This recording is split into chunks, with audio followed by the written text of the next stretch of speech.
आज एकंदरीतच अलिबाग जिल्हा परत एकदा चर्चेत आहे. शिंदेचे आमदार परत चर्चेत आहेत. कसं बघताय? नाही, ते जे काय महेंद्र दलवींच्या बाबतीत जो व्हिडिओ व्हायरल झालेला आहे तो पूर्णपणे चुकीचा आहे, खोटा आहे. महेंद्र दलवींना बदनाम करण्याचं काम अंबादास दानवेच्या माध्यमातून त्या ठिकाणी होत आहे.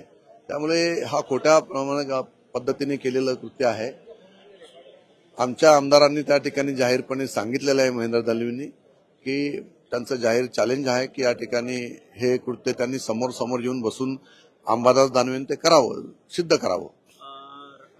या व्हिडिओ व्हायरल करण्यामागे नेमका उद्देश काय आहे आणि तुम्ही सुनील तटकरेंचं पण नाव घेतलंय होय, हे नक्कीच. आता ज्या पद्धतीचं नगरपालिकेच्या निवडणुकीचं राजकारण झालेलं आहे त्या नगरपालिकेच्या निवडणुकीमध्ये माझ्या मतदारसंघामध्ये सुनील तटकरेंनी उबाटाबरोबर युती केलेली आहे.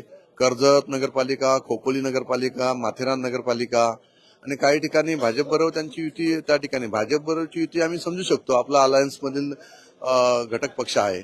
परंतु विरोधकांशी युती करून जेव्हा सुनील तटकरे कृत्य करू शकतात, त्यामुळे अंबादास दानवेला बरोबर घेऊन सुद्धा सुनील तटकरे कृत्य करू शकतात. त्यामुळे त्यांनीच हे कृत्य केलं असावं.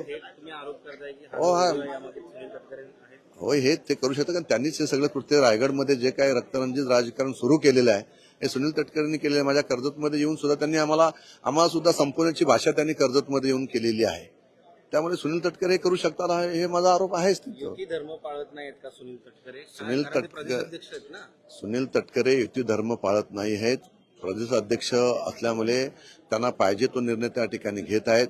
अजितदादांसारखं संयमी नेतृत्व या राज्याला उपमुख्यमंत्री म्हणून राष्ट्रवादीला लाभलेलं आहे. परंतु सुनील तटकरे सारखं घाणेरडं नेतृत्व त्या ठिकाणी त्यांना प्रदेश अध्यक्ष म्हणून राष्ट्रवादीला लाभलेलं आहे आणि त्या गोष्टीला आम्ही जाहीरपणे त्यांना आम्ही त्या ठिकाणी विरोध करतो. एक प्रश्न असा आहे की पालकमंत्री मिळत नाही अजूनही रायगडला.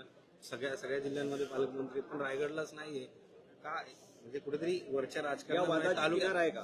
तालुका जो आहे तो त्याला नुकसान आहे ना कुठेतरी? नाही, बघा की ज्या पद्धतीचा उठाव शिंदे साहेबांबरोबर रायगडच्या तिन्ही आमदारांनी केलेला होता आणि त्यामुळे पुन्हा एकदा राज्यामध्ये भारतीय जनता पार्टी, शिवसेना, राष्ट्रवादी असं सरकार राज्यामध्ये आलं आणि त्यामुळे रायगडमध्ये 3 आमदार एकत्र पण त्या ठिकाणी शिवसेनेचा असताना राष्ट्रवादीला त्या ठिकाणी पालकमंत्रीपद जाऊ नये ही भूमिका आम्ही त्या ठिकाणी घेतली आणि तेव्हापासून सुनील तटकरे आमच्या तिन्ही आमदारांच्या विरोधात त्या ठिकाणी उतरलेले आहेत आणि त्यामुळे आमची बदनामी कशी होईल, शिवसेनेच्या आमदारांची बदनामी कशी होईल, शिवसेनेच्या आमदारांना कसं पाडलं जाईल हा प्रयत्न त्या ठिकाणी त्यांनी केला.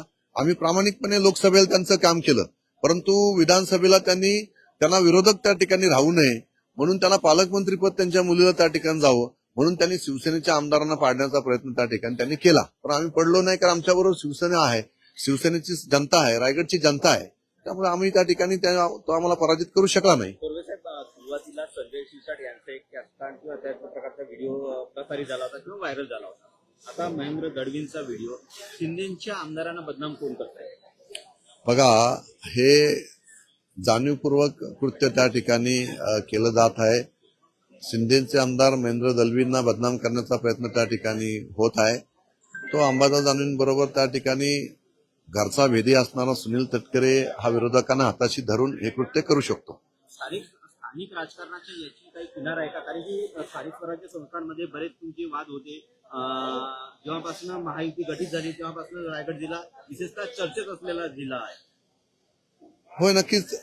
त्यामुळेच ज्या काही निवडणुका आता स्थानिक स्वराज्य नगरपालिकांच्या झाल्या आणि त्याच्यामुळेच त्यांनी आता त्यांच्या पायाखालची वाळू सरकलेली आहे की आता कर्जतमध्ये तिन्ही नगरपालिका शिवसेना त्या ठिकाणी जिंकणार आहे. शिवसेना, भारतीय जनता पार्टी, आरपीआय आम्ही एकत्रपणे येऊ आणि राष्ट्रवादी आणि उभाटा अशी अलायन्स त्या ठिकाणी केलेली आहे. त्यामुळे आता तुम्हाला श्रीवर्धनचा सुद्धा काही निकाल आम्ही अपेक्षित आहोत. बघूया आता 21 तारखेला. व्हायरल व्हिडिओ प्रकरणानंतर महेंद्र दळवींशी काही तुमचा संवाद? हो, नक्कीच. माझं त्यांच्याशी बोलणं झालं की बाबा असं काय तर हे सगळं खोटं आहे त्यांनी जाहीर सांगितलं आणि जाणीवपूर्वक केलेलं आहे अंबादास दानवेंनी. व्हिडिओ बनावट आहे असा तुमचा? हो.